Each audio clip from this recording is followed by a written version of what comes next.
Hey, what's up, everybody? True Boxing here. Thank you for coming back to Get Hit with the Truth. So today we are doing the 2024 mid-year top 10s. This is going to be on the 200-pound cruiserweight division. Before we get into that, if you could smash the like button, leave a comment, or subscribe to the channel. I really do appreciate any and all support that I can get as I continue to build my channel here. So the 200-pound cruiserweight division at the halfway point, you know, not too much to go through. This division had some movement and some positive movement, but just not a ton of it. So we're going to whip through this one. Let's kick it off with anybody that dropped out of the top 10. And there's only one guy, and that is former WBO champion Lawrence Okoli, who was previously number 7. He moved up and fought for the WBC Bridgerweight title and captured it in the first half of the year. So he's officially out of the cruiserweight division because of that. So yeah, I dropped him out of the top 10. And now at number 10, and that is the former world title challenger Mateusz Masternak. He entered the year number 10. He returned from that stoppage loss to Chris Smith last year, where he was ahead on the card but had to pull out with an injury. He returned and got a victory. He's the IBF's number 5 contender.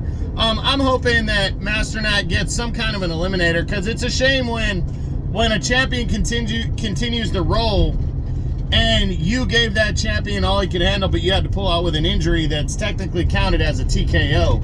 That's a shame, and Masternak waited around for a long time for his shot. So I hope in the second half of the year he at least gets like an eliminator so he can move back into the title mix, because he deserves it.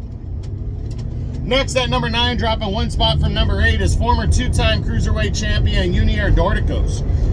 Dorticos returned after about a year-and-a-half layoff, got a knockout win, is still the WBA's number 1 ranked contender. We know he stepped aside to allow the Gilberto Ramirez and Arsen Goulamirian fight that took place earlier this year, but there hasn't been an announcement on what Dorticos is doing next. And I've been hearing that Ramirez is in talks to unify belts with Chris Smith, the WBO champ. If that happens, then where does that leave Junior Dorticos? So not too sure. I'm hoping if Dorticos steps aside to allow a unification bout, which might end up being smart, because then he's the number 1 contender at the unified title. But if he does that, then it's then he would have to fight. Dorticos would have to fight.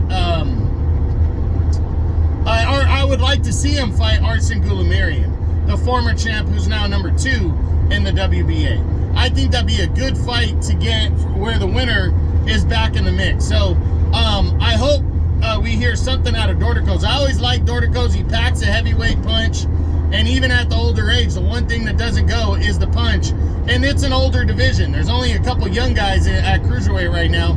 So I think Dorticos can still make a splash and be effective. So we'll see what happens in the second half of 2024. Next, at number 8, is former WBA champion Arsen Goulamirian. He entered the year as champion, but wasn't ranked in the top 10 because he hadn't fought in the past year and a half prior to that. It was actually about a 2-year layoff when he returned to take on, it was over a 2-year layoff when he returned to take on Gilberto Ramirez in April, and at the end of March. And you know, Goulamirian fought hard. He landed good hard shots, but it was just too few punches. And Gilberto Ramirez just outworked them, out-hustled them, and got the unanimous decision. But Goulamirian, like I said, fought hard, and like I just said with Dorticos, I'd love to see him and Dorticos lock it up in a final eliminator if Dorticos doesn't get Gilberto Ramirez next for the title. Next, at number 7, is former world title challenger Richard Riakporhe. Riakporhe got his first title shot in June when he took on Chris Smith in a rematch. He was the only guy that ever beat Smith up to that point, as they had fought back in 2019, and Riakporhe beat him by a close split decision over 10 rounds. Well, this time Smith was better, was prepared. Riakporhe would land good shots, but one at a time. and Bill and Smith would just outwork him to a convincing unanimous decision. After the fight, there was talks of Riakporhe potentially moving to heavyweight, you know, and continuing, because he's a big guy, got a big punch. We haven't heard anything official on that. I do know that Riakporhe is not ranked in any of the 4 governing bodies right now, so a move to heavyweight might be what he's doing. But I think he's going to take a little time to contemplate what he does and then go from there. But I hope he does return before the end of the year, whether it be at cruiserweight or heavyweight. And I still think he's good enough and strong enough to make some noise here at cruiserweight. So we'll see. Next at number 6 is the former 3-division champion and current WBC champion in recess, Badou Jack. Badou Jack still hasn't returned since that explosive victory over Ilunga Makabu last year. You know, he declared himself champion in recess with the WBC late last year because he didn't want to make any mandatories. It looks like he's still only looking for big fights. Not sure if he's going to return to the ring. He hasn't fought since February of last year, and we'll see what happens for Badou Jack. I hope he does come back, but at his age, he's just picking and choosing like he's been doing the last few years, and it seems to work for him. So we'll see. But if he doesn't have a fight by the end of the year, he's going to drop out of the top 10. Next at number 5 is the newly crowned WBA champion, Gilberto Ramirez. Ramirez moved up 4 spots from number 9 as he got a crack at the world title against previously undefeated Arsene Goulamirian, and he outworked him and outclassed him. Good, tough battle. He took some good shots, but he fought hard and earned the WBO title, becoming the first Mexican-born fighter to capture a cruiserweight belt, and he becomes a 2-division champion in the process. So a big win for Gilberto Ramirez. Since then, there's been talks of a potential unification bout against Chris Bill Smith, who is the WBO champion. Bill Smith said he wants to come to Vegas to fight him. So we'll see what happens. If I would prefer Ramirez to fight Jayo Pitaya, or even Bill Smith to fight Jayo Pitaya, but I really wouldn't mind seeing Ramirez and Bill Smith to unify. And I would also like to see Ramirez fight Junior Dorticos as mandatory #1 contender. So we'll see what happens there. Next at number 4 is former 3-time cruiserweight champ Maris Briedis. Briedis got a big opportunity, returned off of an almost 2-year layoff to battle the man that beat him and took the belt from him, Jayo Pitaya, in a rematch. The IBF title was vacant, and the two would go at it, and almost the first 9 rounds looked like the fight from before. And then Briedis would close it strong again. Briedis would hurt Opetaia badly in the late rounds and would try to, would go for the knockout, but Opetaia was able to hold on and secure the unanimous decision, stopping Briedis from it. Briedis, after almost 2 years off, still at 38, almost was able to knock out, actually at 39, was almost able to knock out Jayo Pitaya, excuse me. So I really think Briedis can still be effective. He's currently the WBO's #3 contender. That's his highest ranking. He's ranked high in pretty much every governing body. I really want to see him fight somebody big, in the second half of the year and really make one last good run at it and see what he can do. So hopefully somebody gives Briedis an opportunity, and they should. He's a former champ. People can make money off of him, and he's a good name to get on their resume. So I hope one of these guys decides to fight him. I think that'd be good. Next at number 3 is the reigning WBC champion, Noel Gavor, or Michaelian, whatever you want to, whatever his last name may be. He has not yet fought this year. He was supposed to fight his mandatory challenger, Ryan Rozicki, but that fight never materialized. I think Gavor got hurt. Somebody got hurt, and the fight got canceled. I still believe in the second half of the year, Gavor's probably going to fight Rozicki. But we don't know when and how and how all that's going to work out. I prefer, though, if Gilberto Ramirez and Chris Billon Smith go forward to fight each other, why not Gavor or Mikhailian, whatever you want to call him, why not fight Jai Opetaia to unify belts? You could get the fight on a big card, probably the Tyson Fury Usyk undercard, or even the Bivol Beterbiev undercard, and attempt to unify belts. I think that makes way more sense, but we'll see how it all shakes out in the second half of the year. Next at number 2, moving up one spot from number 3, as he basically flip-flopped with Noel Gavor, is the reigning WBO champion Chris Billon Smith.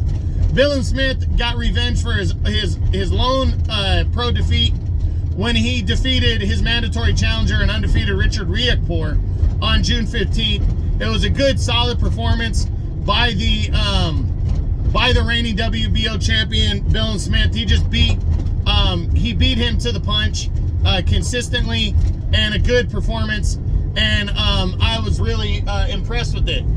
So going forward, Billon Smith, he said after the fight that he wants a unification bout with Gilberto Ramirez in Vegas. I think it's either going to be Ramirez, or I think Billon Smith's going to fight Jai Opetaia, because he's going to get big money options to fight either one of those guys. He's in optional mode for the second half of the year, so he doesn't have to make any mandatory defenses. I think it's going to be a unification bout, which is smart. And if at the very worst, go after a former champ like Bradis or something like that to really establish yourself. So I like Billon Smith coming off of a big win. We'll see how he does in the second half of the year. And then finally, still number 1 is the undefeated and once again the IBF champion Jai Opetaia. Opetaia returned in May to challenge for the vacant title in a rematch against Maris Bradis, and he would just outwork and outclass Bradis for pretty much 8-9 rounds, and then finally Bradis would hurt him in the late rounds again and start attacking. But Opetaia was able to weather the storm. He was able to stay on his feet, and he finished the fight and would retain his title, or would regain the vacant title by a unanimous decision, a deserving one, and now is pushing forward to the future. We know he wants to unify belts. Chris Billon Smith, the WBO champion, said he'd rather fight Gilberto Ramirez. I really believe he's probably going to fight Gilberto Ramirez. Jai Opetaia is a good option, and I think he should return on one of the big cards, the Bivol Beterbiev undercard, or the rematch between Fury and Usyk at the end of the year, and take on a good, solid opponent in that fight. So we'll see what goes down. Now for the top 5 ranked fighters between the 4 governing bodies. We start with Ryan Rozicki, number 1 ranked contender from Canada. He's coming off, he was supposed to fight Noel Gavor and Mikhailian. They were supposed to fight earlier in the year. The fight was canceled, I think, because of an injury to Gavor. I still think Rozicki's going to get the mandatory shot at the title in the second half of the year, but we'll see how it shakes out. At the very least, Rozicki needs to push for a bigger fight if he does not get that big one right there. Next is Hussein Sin Cara, the WBA's number 1 ranked contender. Well, actually, he's not. I don't know if he's number 1 or not, because Junior Dorticos was number 1. So I'm not too sure who's number 1 right now, because it says Dorticos and then it said this Hussein guy. So we'll see if he gets an opportunity to prove himself in the second half of the year as well. Next is the WBO's number 1 ranked contender, former 2-time world title challenger, Mikhail Cieslak. Cieslak, I like Cieslak a lot. He just wins fights in between the couple losses that he's had for world titles. I really want to see him get back into the mix. I think somebody should give Cieslak an opportunity, even if it's not for a world title, maybe in an eliminator. I think Cieslak is out to prove himself, and he wants to prove himself. Next up is Yamil Peralta, who's the WBC's number 2 contender. the WBC champion Gabor goes in a different direction, like unifying belts, I would love to see Peralta and Rosicki fight to determine the WBC mandatory at cruiserweight. I think that'd be a good fight. It'd be a good way to get into the mix if Rosicki doesn't get the mandatory shot already. So we'll see. If not, I think Peralta really needs to push for a big fight against a top 10 guy to try to move up the ladder. Then the last guy is former world champion, 42 years old, Krzysztof Wodlarczyk. Wodlarczyk is the WBO's #2 contender. This guy hasn't lost a fight since 2017. He's been banging around and been a really, just keeps winning fights. Even though he doesn't fight the best competition, he keeps winning fights. And at 42 has worked himself up to the WBO's #2 spot. I would really like to see him fight Mikhail Cieslak. It'd be an all-Polish battle. I'd like to see him fight Cieslak for the mandatory shot to give him one last big fight to try to earn a world title shot. So we'll see. So with the cruiserweight division, I know it's not the glitz and glamour division, but we are seeing some good fights. Some of the top guys are willing to fight each other. And I really hope we see at least one unification bout before the end of the year. I'd like to see two, but we'll see how it all shakes out. But you should be seeing some good cruiserweight action, and these guys continue to fight each other at the top of the division. And I hope some of the guys towards the bottom start getting more willing to fight each other to move up towards the top. So that's it. That's what I got. That's my mid-year top 10 on the 200-pound cruiserweight division. I hope you enjoyed the video. If you did, smash the like button, leave a comment, or subscribe to the channel. I appreciate any and all support. This is True Boxing. You've been hit with the truth.